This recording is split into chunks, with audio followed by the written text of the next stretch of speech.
내 뜻대로 통제할 수 있는 게 단 하나도 없다고 느껴지는 순간, 당신도 혹시 겪어보신 적 있으신가요? 갑작스러운 해고 통보를 받았다거나 아니면 절대 무너지지 않을 것 같았던 아주 단단한 인간관계가 하루아침에 탁 끊어졌다거나 하는 그런 일들 말이죠. 네, 맞아요.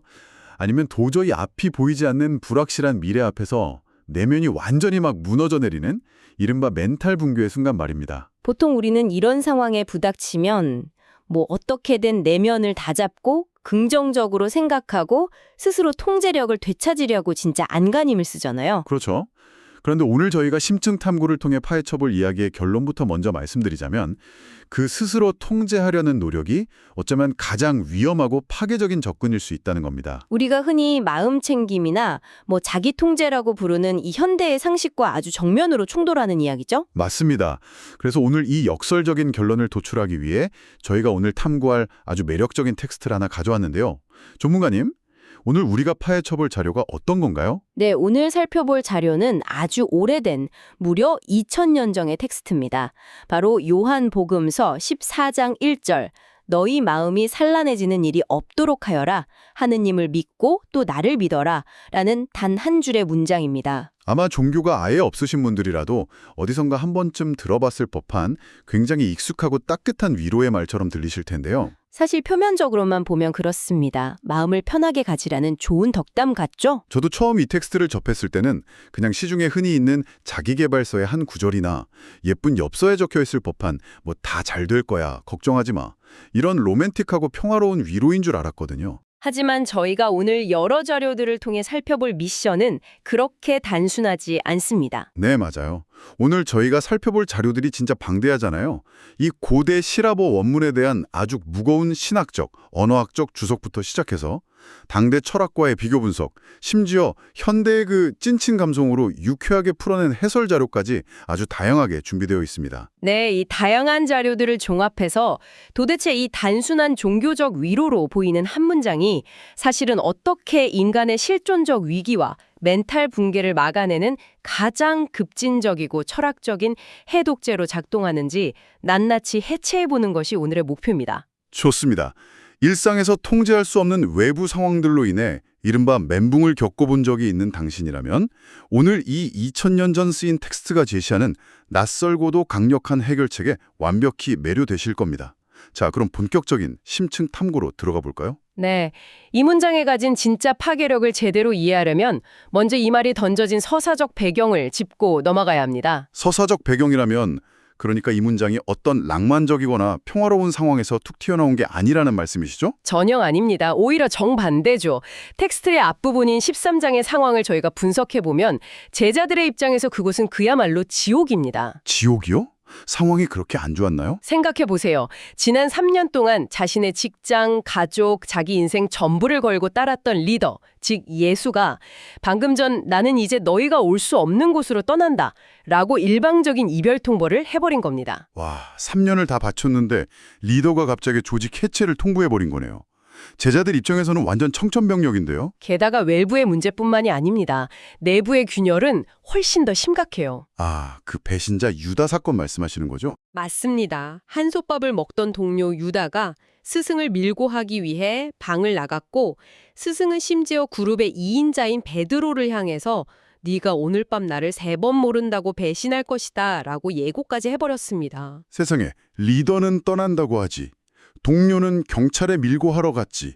2인자도 배신할 거라고 하지. 이건 그야말로 갑분싸 그 자치네요. 엎친 데 덮친 격으로 밖으로는 언제 들이닥칠지 모르는 로마 군대와 유대교 권력층의 체포 위협이 도사리고 있는 상황입니다. 이 모든 엄청난 스트레스가 단 하룻밤 밀폐된 방 안에서 연달아 터지고 있는 겁니다. 이야, 이거 진짜 사방이 꽉 막힌 밀실에서 산소마저 희박해지는 느낌이네요. 비유를 좀 해보자면 비행기를 타고 가는데 엄청난 난기류에 휩싸인 정도가 아니라 조종석의 메인 통제실 전원이 완전히 나가버려서 지금 당장 추락하기 직전인 상황이잖아요. 방금 호스트님이 말씀하신 그 메인 통제실이라는 비유가 정말 탁월합니다.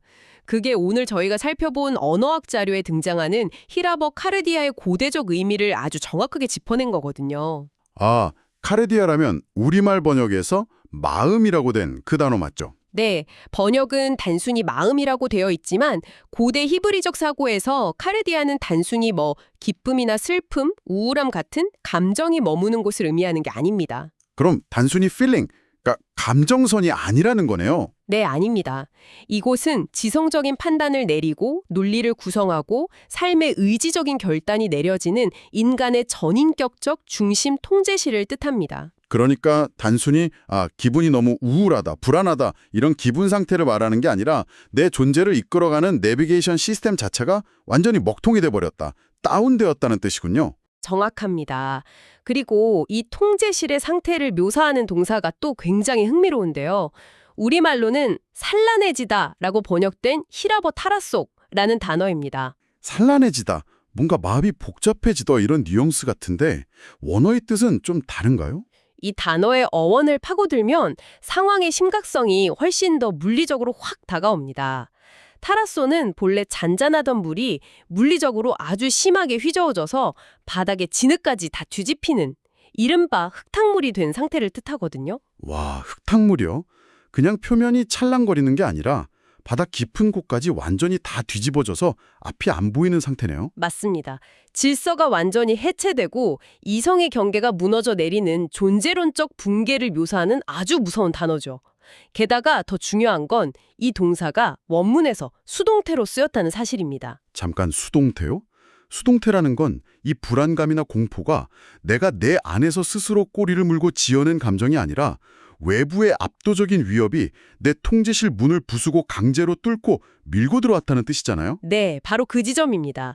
제자들은 지금 스스로 멘탈을 놓고 불안을 선택한 게 아니라 감당할 수 없는 압도적인 공포에 속수무책으로 그냥 침투당하고 있는 겁니다. 그렇군요. 그런데 전문가님, 제가 오늘 자료들을 쭉 보다 보니까 여기서 진짜 납득이 안 가는 엄청난 모순이 하나 있더라고요. 어떤 부분에서 모순을 느끼셨나요? 제가 다른 신학 주석 자료들을 보니까 예수 본인도 24장 이전에 이미 똑같은 그 타라소, 흙탕물이 되는 경험을 겪었다고 명확하게 나와 있거든요. 아, 네. 11장과 12장의 기록을 말씀하시는 거군요. 네, 맞아요. 11장에서 친구 라자로의 죽음 앞에서도 타라소 하셨고 12장에서는 본인의 죽음을 직감하고 그 통제실이 마비되는 똑같은 고통을 겪으셨단 말이죠.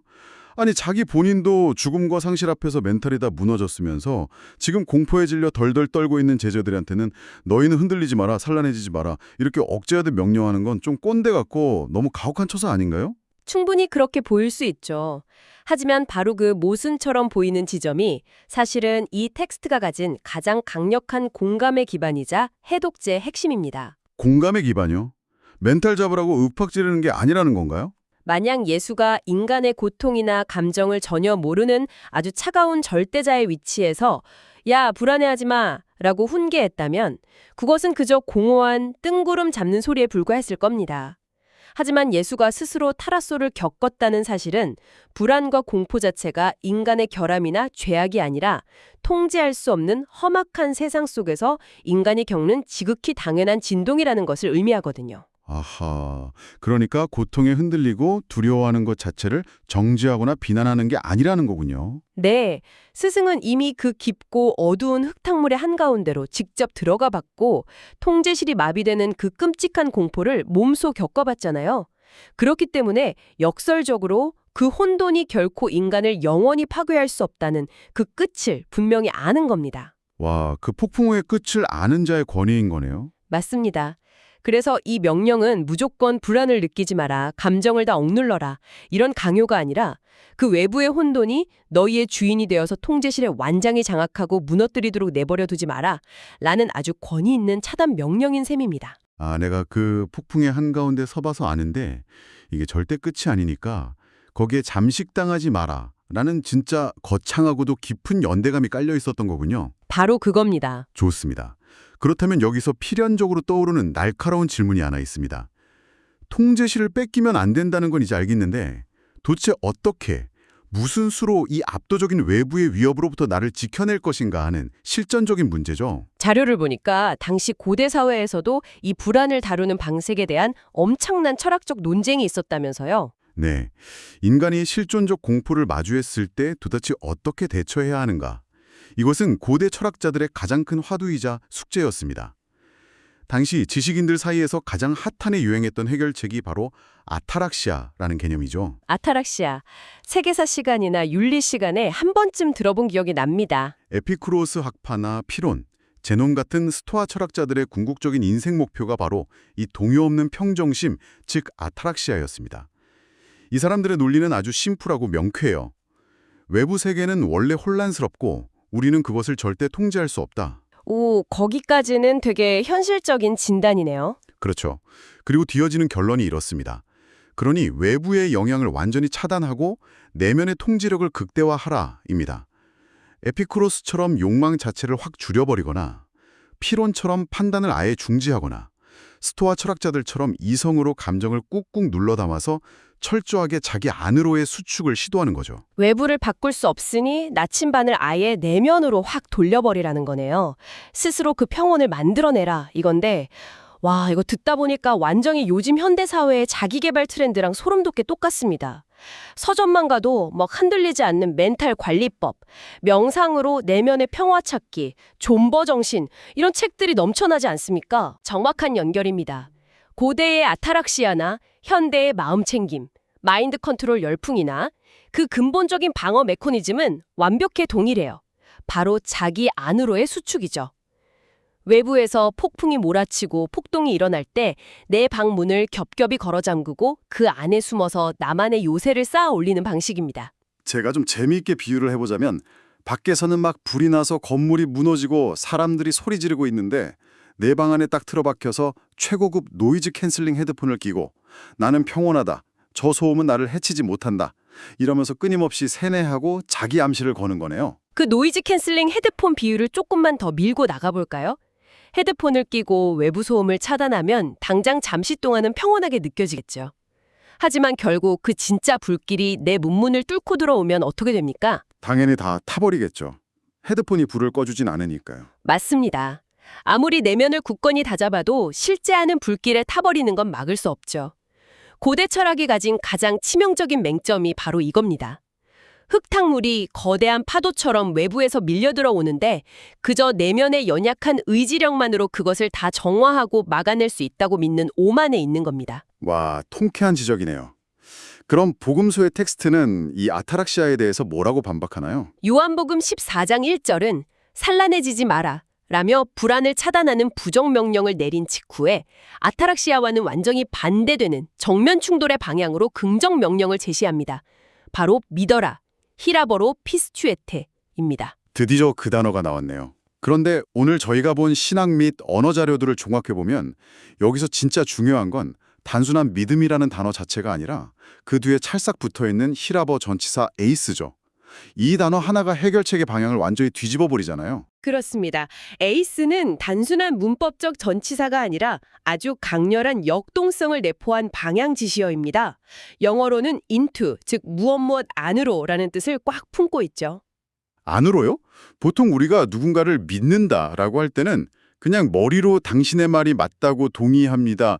이렇게 고개를 끄덕이는 수준을 생각하잖아요. 일반적인 믿음은 그렇습니다. 하지만 이 에이스가 결합된 믿음은 그런 얄팍한 지식적 동의나 감정적 동조가 아닙니다. 상대방의 인격과 존재, 그 아주 깊은 곳 안으로 나 자신을 통째로 푹 던져 넣어버리는, 완전히 결합해버리는 역동적인 투신, 이른바 다이브를 의미합니다. 와, 다이브요? 찐친 감성으로 풀어낸 현대적 해설 자료에서 본 표현이 딱 떠오르네요. 혼자 방구석에서 노이즈 캔슬링 헤드폰을 끼고 존버하는 게 아타락시아라면 에이스는 거대한 쓰나미가 몰려올 때 혼자 버티는 게 아니라 아주 견고한 방파제나 절대로 부서지지 않을 거대한 항공모함 안으로 내 존재 자체를 쏙 집어넣어서 하나로 합쳐버리는. 그러니까 인맥의 기술이네요. 인맥의 기술 아주 재미있고 찰떡 같은 표현입니다. 맞습니다. 철학이 인간 스스로의 노력으로 평정을 만들어내는 것이라면 복음은 그 견고한 대상과의 관계적 신뢰를 통해서 평화를 밖으로부터 받는 것입니다. 그런데 전문가님, 여기서 현대인인 저로서는 진짜 강한 반론 내지는 의구심이 하나 딱 듭니다. 심리학이나 현대 정신의학에서는 자기 내면의 문제를 해결하기 위해 타인이나 외부 존재에게 전적으로 기대는 것을 보통 의존증이나 주체성 상실이라고 하면서 엄청 경계하지 않습니까?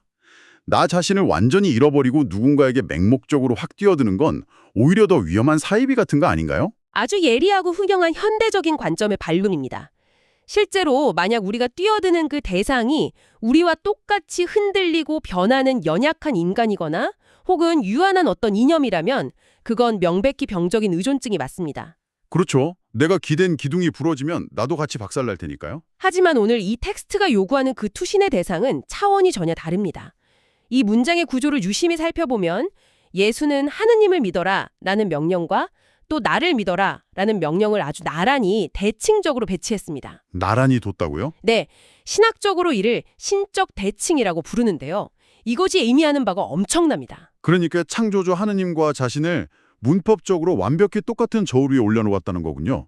잠깐만요. 철저한 유대교적 맥락에서 생각해보면 오직 창조주 하느님 한 분만을 유일무이한 신앙의 대상으로 섬기는 그 엄격한 유대인들에게 어떤 인간이 눈에 보이지 않는 절대적 신과 자기를 동급으로 놓고 그를 믿듯 나에게 투신해라 라고 말하는 건 이거 완전 미친 선언 아닙니까?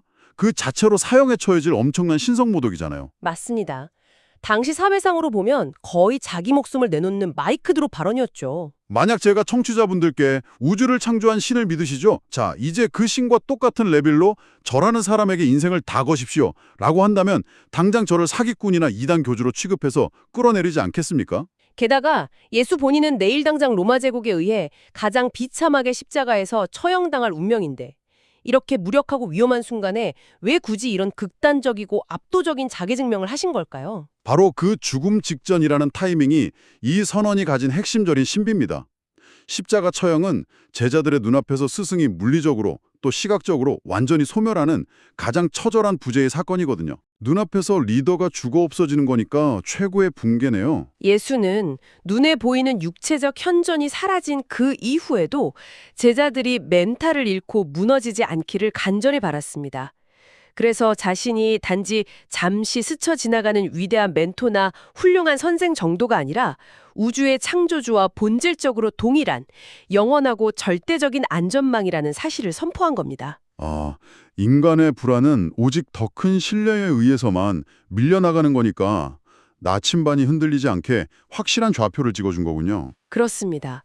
비록 눈에 보이는 육체가 사라지더라도 이 에이스라는 강력한 신뢰의 다이브를 통해 영원히 보이지 않는 현존으로 너희와 굳건히 결합되어 있을 것이라는 궁극의 보증수표를 제자들 손에 꽉 쥐어준 것이죠. 와, 이거 진짜 소름 돋네요. 인간의 그 연약한 의지력으로 파도를 이겨내려고 등 떠민 게 아니라 파도를 아예 잠재울 수 있는 절대적인 존재 안으로 들어올 수 있도록 그 거대한 문 자체를 쾅 열어버린 거네요. 네, 아주 정확한 이해입니다. 그런데 이 다이브라는 엄청난 선언이 단순히 공포에 질린 개인들의 심리 치료나 멘탈 관리 목적에서 끝나는 게 아니라 성경 전체를 관통하는 훨씬 더 거대한 빅픽처로 연결된다는 분석 자료도 있었잖아요. 네, 맞습니다. 이 요한복음 14장 1절은 거대한 신학적 건축물을 이어주는 아주 핵심적인 경첩 역할을 합니다. 이 문장을 열고 들어가기 전인 13장은 아까 말씀드린 대로 공동체 해체와 배신, 어둠과 절망의 이야기로 가득했죠. 아까 저희가 살펴본 그 꽉 막힌 밀실의 갑분사 상황이요. 그런데 이 14장 1절의 선언을 단단한 문으로 삼아 탁 열고 들어가면 14장부터 17장까지는 내 아버지의 집에는 거처할 곳이 많다. 거나 내가 곧 길이요 진리요 생명이다 같은 완전히 새로운 시대와 재건축의 거대한 약속들이 아주 찬란하게 쏟아져 나옵니다. 아, 그러니까 절망의 끝에서 새로운 세계의 문을 확 여는 마스터키인 셈이군요. 게다가 이 문을 여는 과정에서 시간의 개념도 굉장히 파격적으로 쓰이고 있다는 신학적 분석이 저는 너무 흥미로웠습니다. 네, 신학에서는 이를 이미와 아직의 시간관, 즉 already 난 예드라고 부르는데요. 제자들은 아직 십자가의 고통과 처절한 절망을 겪기 전입니다.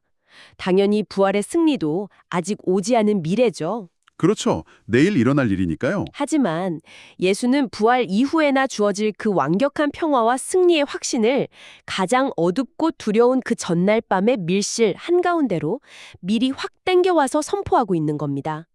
결과를 이미 확정 지어놓고 현재의 불안을 박살내시는 강력한 구조입니다. 이거 들으면서 저는 완전히 영화 스포일러가 생각났어요. 우리가 스릴러 영화를 볼 때 주인공이 죽을까봐 막 손에 땀을 쥐고 조마조마하지만 누군가 주인공이 끝내 살아남아서 다 이긴다라는 결말을 미리 알려주고 스포일러를 한 상태에서 보면 그 위기를 견뎌내는 긴장감의 차원이 아예 달라지잖아요. 오, 그거 정말 탁월한 비유네요. 결말을 확실히 아는 자는 현재의 고통에 함몰되지 않죠. 과정의 고통은 피할 수 없지만 결말의 평화를 현재로 끌어와서 넉넉히 버티게 하는 겁니다. 진짜 놀라운 통찰입니다. 그리고 전문가님, 마지막으로 우리가 절대 놓쳐서는 안 될 문법적 디테일이 하나 더 있다고 하셨잖아요. 네, 아주 중요한 포인트입니다. 히라버 원문에서 너희 마음이라고 할 때 쓰인 대명사 너희, 즉 휘모는 단수가 아니라 복수형입니다. 아, 너희들이라는 거군요. 개개인에게 야, 너 혼자 알아서 멘탈 관리 잘해라 이렇게 주신 말씀이 아니네요. 그렇습니다. 이 명령은 방구석에서 각자 덜덜 떨며 불안해하는 파편화된 개인들을 향한 얄팍한 위로가 아닙니다. 배신과 두려움으로 인해 산산조각나기 직전인 공동체 전체를 향해 던지신 아주 장엄한 말씀이죠. 외부의 거대한 존재를 향한 신뢰, 그 에이스의 투신과 결합을 통해 박살난 공동체를 완전히 새롭게 재건축하겠다는 위대한 건축 선언인 것입니다. 와, 머릿속에 아주 강렬한 이미지가 하나 확 그려집니다. 거대한 폭격을 맞아서 사방에 막 다 무너져 내리는 건물 잔해 속에서 먼지를 뒤집어 쓰고 덜덜 떨고 있는데 갑자기 리더가 전혀 새로운 차원의 엄청난 초고층 빌딩 총사진, 그러니까 블루프린트를 허공에 쫙 펼쳐 보여주는 겁니다. 우리는 여기서 찌질하게 무너지지 않는다. 이 폐허 위에서 우리는 완전히 새롭게 지어질 것이다. 라는 진짜 웅장한 선포였던 거네요. 네, 바로 그것이 2000년 전 쓰인 이 한 줄짜리 텍스트가 오늘날의 우리에게도 여전히 심장 뛰는 파동을 만들어내는 이유입니다. 진정한 평화는 외부와 단절한 채 내면으로 꼭꼭 숨어드는 아타락시아에 있는 것이 아니야. 나를 뛰어넘는 거대한 존재를 향해 온전히 나를 던지는 역동적 결합에 있음을 너무나 선명하게 보여주니까요. 정말 압도적인 통찰입니다.